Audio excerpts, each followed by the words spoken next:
Thanks for downloading this episode from Teachers Talk Radio. You can find the full schedule and listen back to all our shows at ttradio.org. Enjoy the podcast. Hi, Tom Rogers here, Director at Teachers Talk Radio. Last week, we had a fantastic time going to the Schools and Academies show in Birmingham. This is a big sort of trade show. Lots and lots of speakers, lots of educational suppliers, lots of teachers wandering around, really interesting speakers. Anyway, we went there last week, myself and also Paul Hazard, one of our hosts at Teachers Talk Radio. So there was two of us there. We were working with a fantastic company called EtonX for the day. If you haven't heard of EtonX, I highly recommend checking them out. They offer a range of free online courses for students in state schools. For state school students, these courses are completely free, and they cover lots of the soft skills, lots of the typical ones where students say things like, "Sir, how do I revise?" Things like that. EtonX courses have an answer to those. It's study skills, it's critical thinking, it's public speaking. It's those soft skills that are often overlooked perhaps in schools, or where there isn't necessarily a resource available for them. These online courses are a really fantastic offer.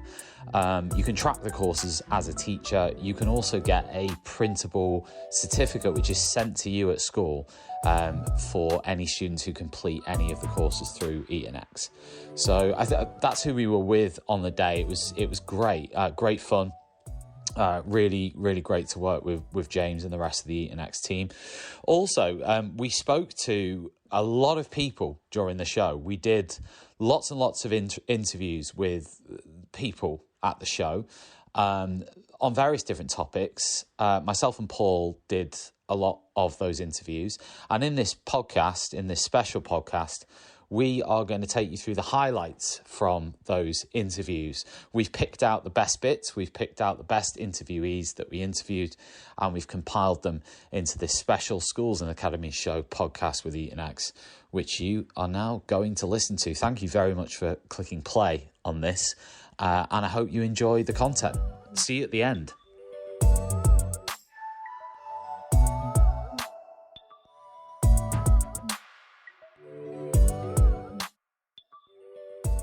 So I'm here at the EtonX stand at the Schools and Academies show, and I'm with Sam Barrett. Sam, what brings you here today? The school that I'm working at currently, we're looking to advance our IT provision for our students to maximise their results, and we're looking to get as much insight as possible to hopefully roll out a one-to-one device program for students in the future, maximise AI for student outcomes, and essentially, level up our students with the technical world that they live in, so that ultimately we can maximise their results and grades. Good. Do you have any fears about AI and students? Yeah, I've been teaching for a very long time. I've been 18 years now, and my fear is that sort of the things that AI and technology brings into the classroom, potential safeguarding issues, potential distractions for students, and obviously, being a bit long in the tooth, the student's ability to navigate the technology might be superior to mine, whereas, page 22 will always be page 22 in a textbook. So fingers crossed we can find the answers here today. Yeah. You're a bit harsh on yourself, Sam, now. You don't look much older than 18. You're carrying the years very well. Very kind. A lot of caffeine will do that to you, sir. It does indeed, yeah. Well, look, Sam, have a great day. I hope you find the answers you need, okay? Thank you very much, sir. Take care. Have a lovely day. Bye-bye. Bye.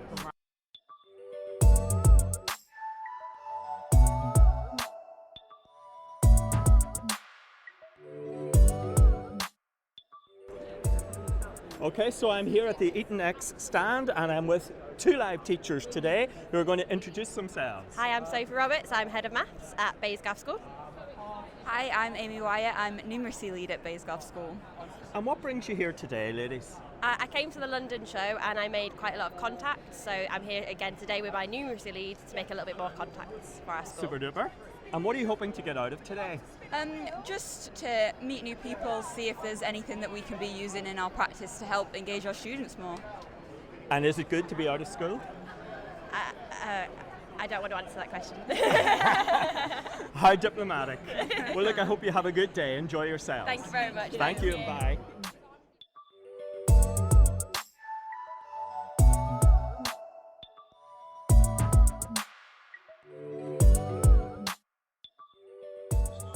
We're back on the floor at the Schools and Academies show in Birmingham. I've got a very special guest here, which is Martin Crommelin, who is a head teacher at Maudsley and Bethlehem Hospital School. Now, I've never heard of a hospital school before, Martin, so maybe you could tell our listeners a little bit about what a hospital school is. Thank you, Tom, for talking to me today. Yes, I'm very happy to explain a bit about hospital education. We are a small sector, but we do exist across the country in a wide variety of different forms and in different sort of, we are based in hospitals. Sometimes we are commissioned by local authorities.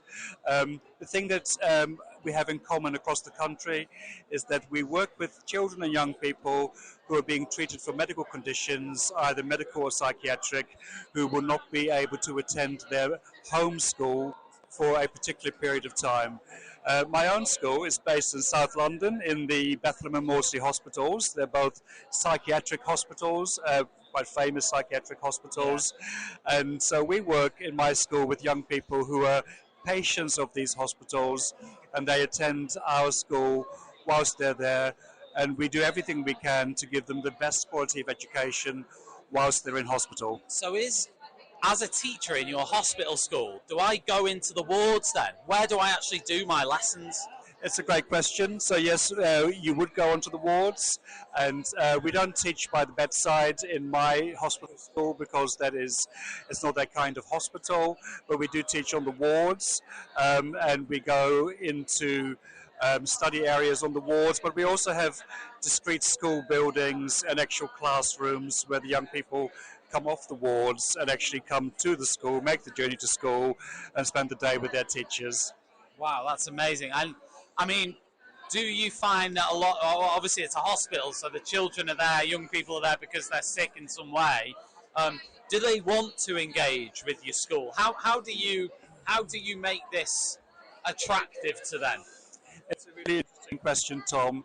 What we find, and I have worked in the sector for 17 years, so I know it very well, that for a young person, particularly coming into psychiatric hospital for treatment, usually there's been, a difficult experience. They're at a difficult point in their lives, and school is a very normalizing force. It is very appealing for young people who have come into hospital in an unfamiliar situation, perhaps away from family and friends, to realize here's a school, here's teachers, here's school books. Oh, look, they've already made contact with my home school. They're speaking to my teachers. Oh, look, here's some work that's arrived from my home school.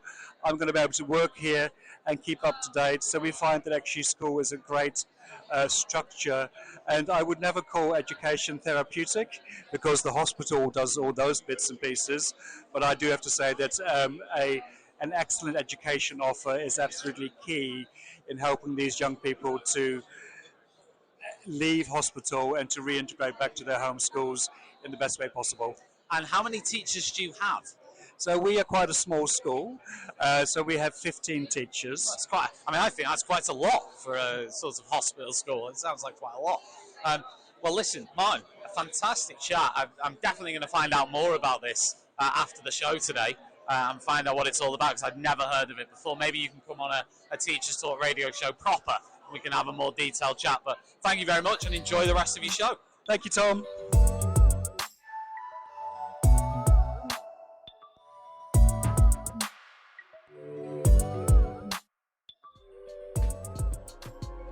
Have you checked out EtonX? Well, if not, head over to EtonX.com. If you work at a state school, all of your students can get free access right now to EtonX, an extensive library of online courses for you and your students to access on demand whenever they want. Check it out, etonx.com, ETONX.com. Enjoy. So I'm here at the Schools and Academies show today, and with me is Tommy. Hi Tommy, how are you? I'm not too bad, thank you. How are you?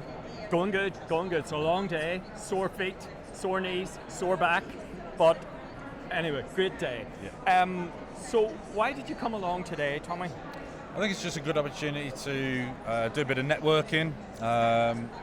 There's some good talks on, trying to get some new ideas, fill up my bag of freebies. And yeah, it's just that chance to get out of school as well and hear from some different people, and like I said, get those new ideas, fresh ideas. And what's your role in school, Tommy? So I'm the Safeguarding and Welfare Officer and Deputy DSL, so working around safeguarding, SEMH needs, welfare, all that kind of stuff. Okay.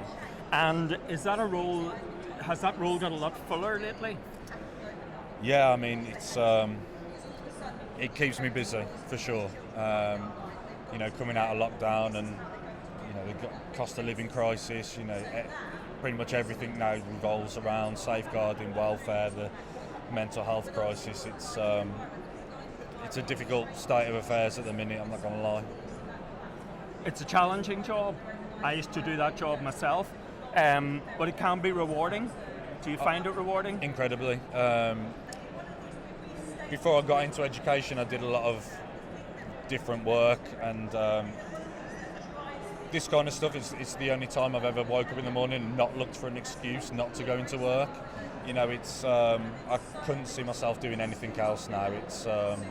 I know they don't like to call education a vocation because of the implications of that with pay and stuff, but safeguarding and stuff, it definitely is. It's not something you can go into just as a rung on the ladder. You've got to be kind of all in, and it's heavy, but I love it.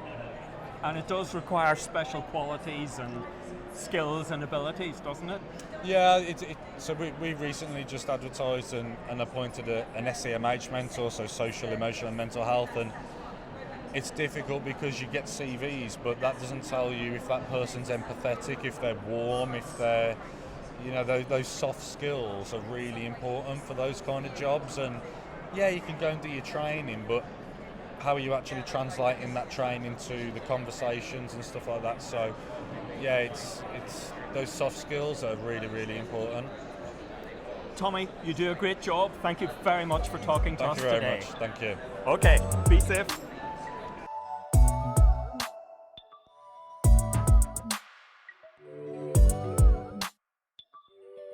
So I'm at the Schools and Academies show, and today I'm talking to Vicky Dwyer. I'm the head at the Royal School for Blind in Liverpool, Wavertree.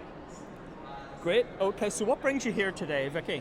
So we're hoping to find out some new ideas and innovations that we can take back to school to work with our children and our staff to improve teaching and learning. And it's, almost the end of the day. It's been a long, tiring day. It has been a long day. Have you found anything you can take back? We've found loads. I mean, you can see by the amount of bags and goodies that we've got here. There's been a massive selection at the show in terms of from finance side of things to school improvement to resources, and the talks have been excellent. They've got a great selection of hosts as well, so it's been really informative in terms of keeping up to date on what's going on in SEND. So Vicky, before we turned the microphones on, we had a quick chat about your wellbeing wall in the staff room. Yep. Tell me about that. So we do a lot of wellbeing things in school. We've got from support for staff and pupils, but yeah, we're looking. Our wellbeing wall can have loads of different information on, just from signposting, for general things, through to recipes to improve health. To obviously, you've just given us something now to listen to this. So it's just general information really on things that are going on, things that we might like. We did one in the summer where everybody just put a photo on of something we've done in the holidays. So it was just to share nice things, make people smile, jokes, riddles, just bits of fun that can be shared, as well as magazines, newspapers, stuff like that we can all just sit, have a chill, and maybe get away from the world for a few minutes. No pressure, Vicky, but do you have a joke for us? Oh my goodness, I'm terrible with jokes. What do you call a door that's not a door? I don't know. What do you call a door that's not a door? A jar? That's a very old one. Sorry, but it's a good one. I'm not a good jokes person. Well, that was a good one. It's a classic, that one. It is a classic. Yeah. Dad joke, sorry. A dad joke, yeah. I think that's maybe an insult at me, is it? Oh, definitely not. So you're the head of school there, Vicky, is that right? And tell me this, to be, that's a school for the blind. It is, yes. So do you have to be a different kind of a teacher to work in a school for the blind? I think you might need some different training in terms of skills, but no, as long as you are a person who wants to make a difference, that you can work with children and you can help them to achieve to their absolute potential, which is what every teacher does. No, you can come and see what we do. It's very special, it's very bespoke. We've got children from 2 to 19. It's a real challenge, it's hard work, but as we would always say, it's incredibly rewarding. Those little steps make all the difference. Well, I pick up your passion, yes, and how is it rewarding? Oh my goodness, in so many different ways, from seeing a child do something for the first time, say their first word, take their first step, just engage in something that they've never wanted to do before, taste something they've never tasted, through to passing a GCSE. We have just such a range. Vicky, it sounds fantastic. I'll not hold you back. Thank you very much for talking to us. No problem at all. Thank you for having me. Thank you. Bye.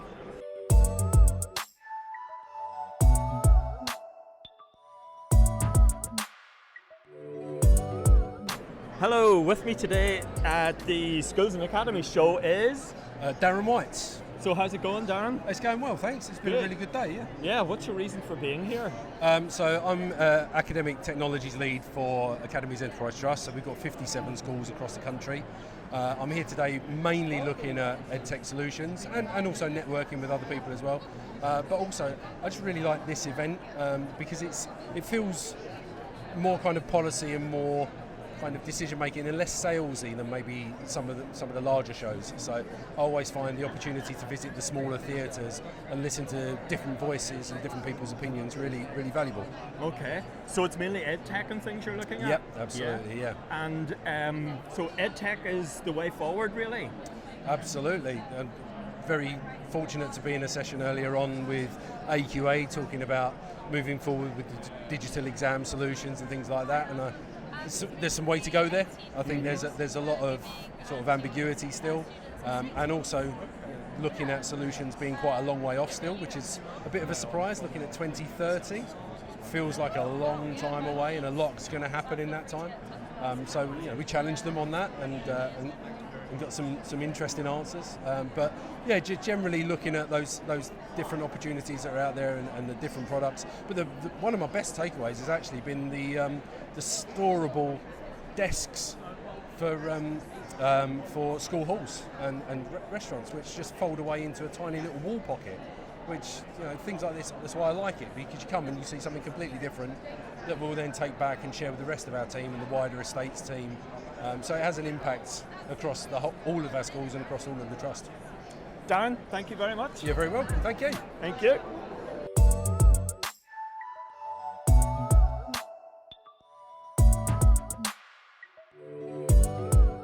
With me today is... Hi, I'm Molly. I'm a trainee secondary history teacher from the University of Wolverhampton. And also with me is... Hi, Saman here, and I'm also a trainee history teacher from University of Wolverhampton. So, as trainee teachers, what made you choose teaching? So, whilst at school, we had a really good history department, and I think wanting to, what's it called? Recreate that for other students, as history is often a subject that not a lot of students enjoy or feel they don't connect with. Okay. And for me, it was more the personal development side and how school built my confidence and gave me the opportunities for the future as well. So student leadership, which I was heavily involved with, volunteering, and then giving back. So, and I thought history is a subject where you can use to develop skills, learn more about the past and the future as well. So that's why I wanted to become a teacher. And teaching has something of a mixed reputation at the minute. Do you have any concerns entering the teaching profession? I think at the moment there is a lot of focus on staff and student well-being, so we can hope that the improvement in this will help teacher retention. Okay. I think also it's the nature of students is changing and how they are reacting to work being set and rules. So I think we need to start looking at the culture of behaviour and how kids are reacting and create that relationship to make sure teaching is better for students and staff as well on a whole. And what brings you to today's show? Today we've come to network, have a look at what's on offer for when we do qualify next year. Yeah, and I would agree with that, and especially just to just experience and see people, teachers and organisations which can help us as well on our journey, which we might not know of if we never came. So that's why we're here today. Well, good luck with your placements, okay? And I hope your degrees work out really well for you. Thank you. Bye now.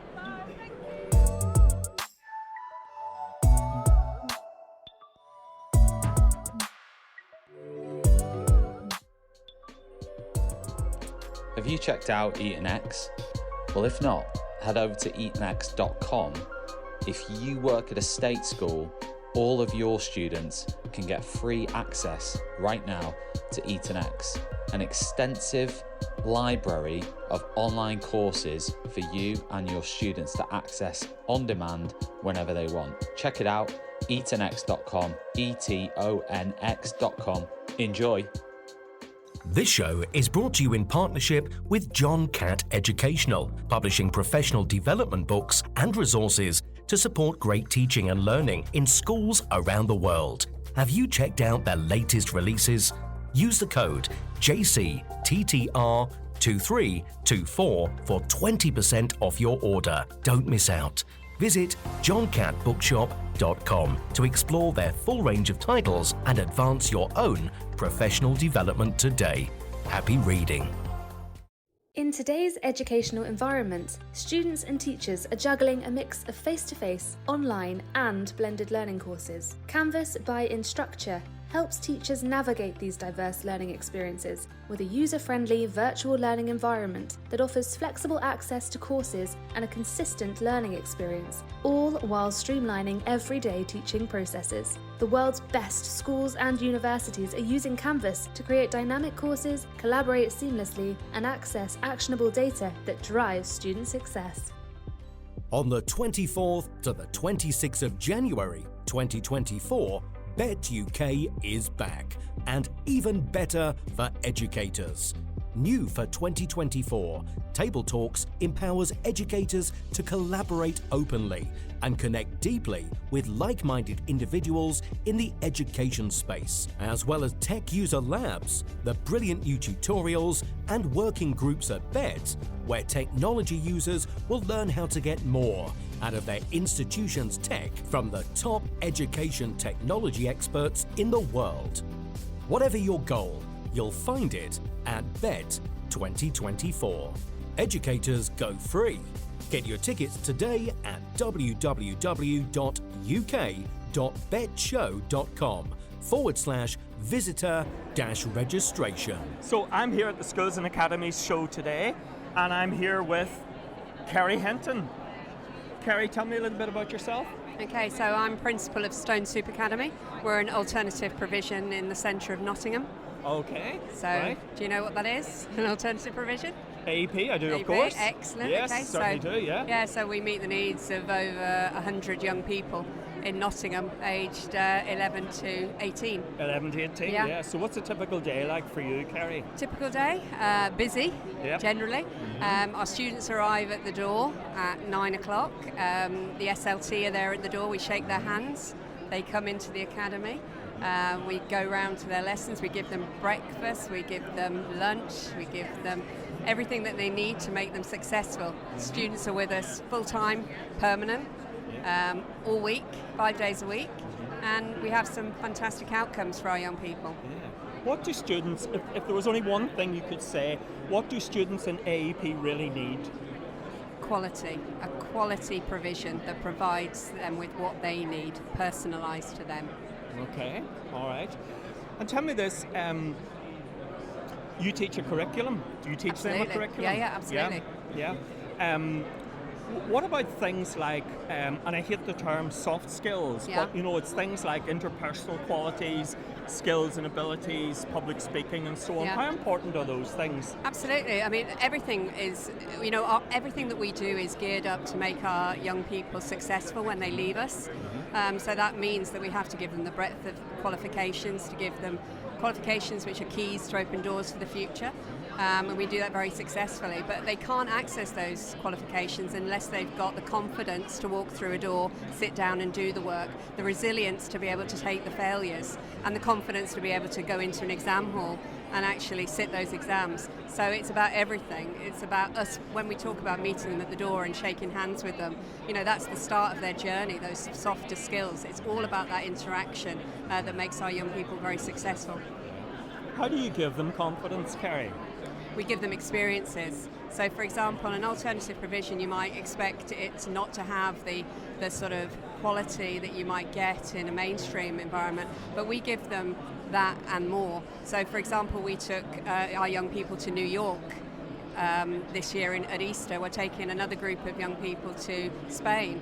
Now this gives them confidence. This is giving our young people that have been excluded from mainstream education or at risk of exclusion, those opportunities that wouldn't normally be open to them. And if you can take somebody on that sort of journey with you and support them on that journey, then that's what gives them the confidence. And we do that throughout the day. And that might be something as small as supporting them to come up and ask for something at break time, to when we do our mock exams, to walk and talk them through the actual exam process so that they can enter and sit their exams when it comes down to it in the summer. So why can a mainstream school not do what you can do? Well, to a certain extent they're constrained by different constraints. Even though we get Ofsteded in exactly the same way, they have to provide a certain set of qualifications, and it's very difficult for them to move away from that. We've got additional funding for the students that we have, so we've got the funding to do it, and we've got the passion to do it as well. I'm not saying that mainstreams don't, but our young people, we want to provide them with everything that perhaps they can't get in a mainstream environment, because that's where they fail to thrive.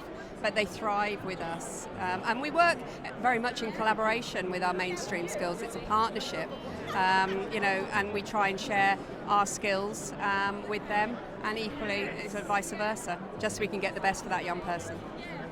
Do teachers teach differently in an AEP?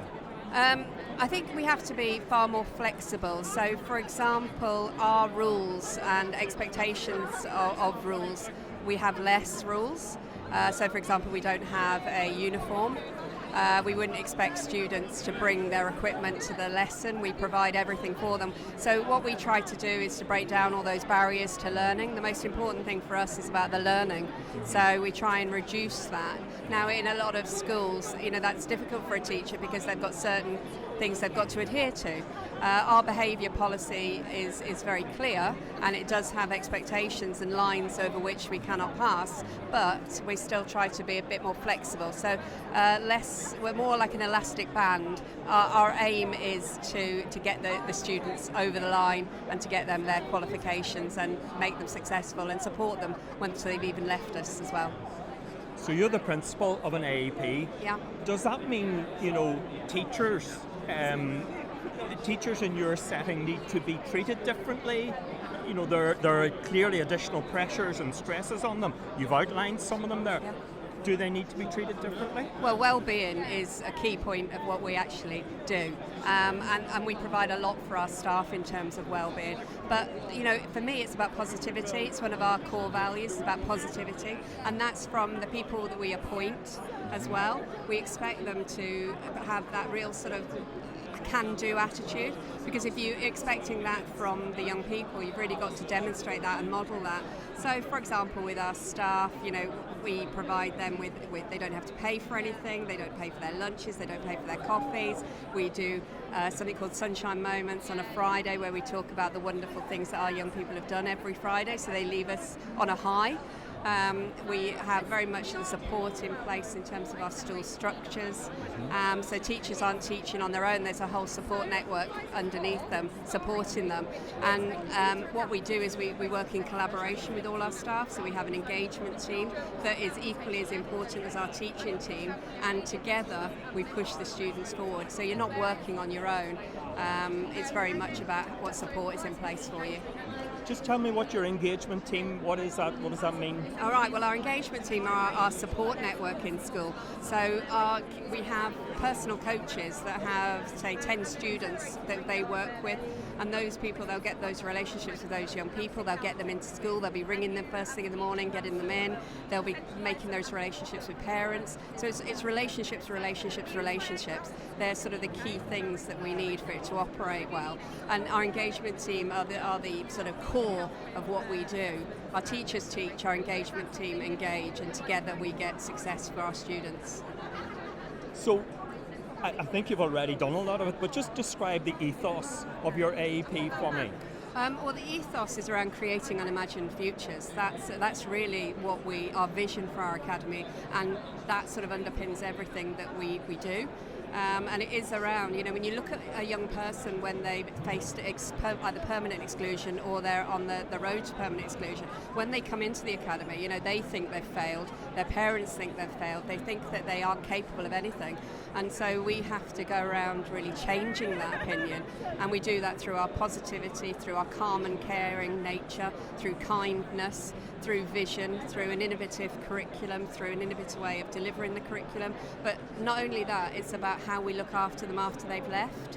So, there's lots of data out there around NEETs and students that are in alternative provision, but we change that. So we support our learners through our pastoral sixth form, and we still look after them. We advocate for them down in their colleges and their places of work, and we still support them years after they've actually left. So you'll see that if you ever came to our academy, students that are our alumni are still coming back to our academy to talk to us at times of needs and at times of celebration.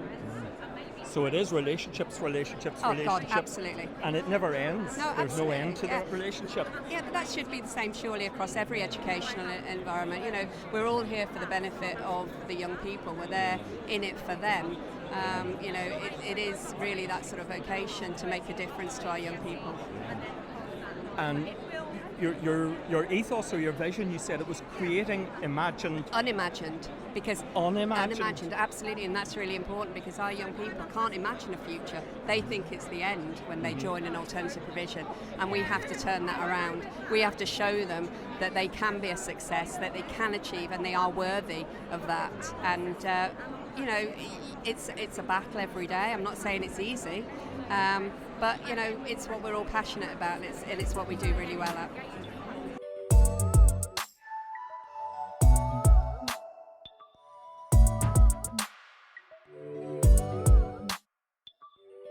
Beautiful, fantastic. Okay, so I'm at the EtonX stand here today, and at the minute I'm with Claire. Claire, tell us who you are and why you're here today. I'm Claire Rouse, and I'm Assistant Principal at Thomas Deacon Academy, and I'm here to find out new different EdTech technologies for schools, to look at different the DFE, digital strategy, and what they're going to support schools with, and looking at anything really EdTech that can help to improve progress for students. Okay, that sounds really good, yeah. Now, I know you said you're here to look at EdTech and so on, but you've just visited the EtonX stand, and they provide courses on what we might call soft skills and so on. How do you manage soft skills in your school? Things like public speaking, getting on with each other. I think it's assumed knowledge in curriculums, actually. I think we teach it throughout the curriculum. So as an English teacher myself, we teach them speaking and listening skills as part of the curriculum, but I don't think it's taught as openly as what it could be. So one of the things that I quite liked about the stand that I'm here with today is that they offer the online free courses, and something that you can bring into perhaps PSHE lessons and things like that. Yeah. And do you think those, and I don't like the term soft skills, but do you think those skills and qualities and abilities that people have, do you think they're important? I think they're really important, but I think we're living in a generation that they'll find it quite difficult. So I think with COVID hitting, they wouldn't have had as many communication opportunities with different people, and we're seeing that quite a lot in schools at the moment. So it's about building their confidence in talking out loud, building their confidence in all sorts of different curriculum areas. So although they're called soft skills, I think they're actually quite difficult for some, and then we've got our SEND students as well, who obviously struggle significantly with those. So anything really that people can do to support them, I'm all for.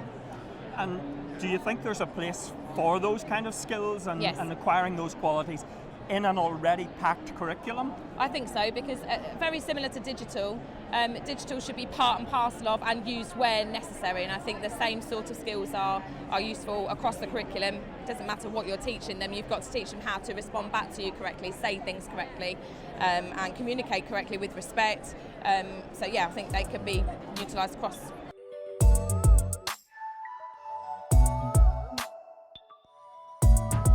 Okay, so I'm here at the EtonX stand and I'm with Fergus. Fergus, just introduce yourself. I am Head of Computing at Seton House School. We are a small independent school located in London, very small class sizes, and we've recently really invested in our education and EdTech platform.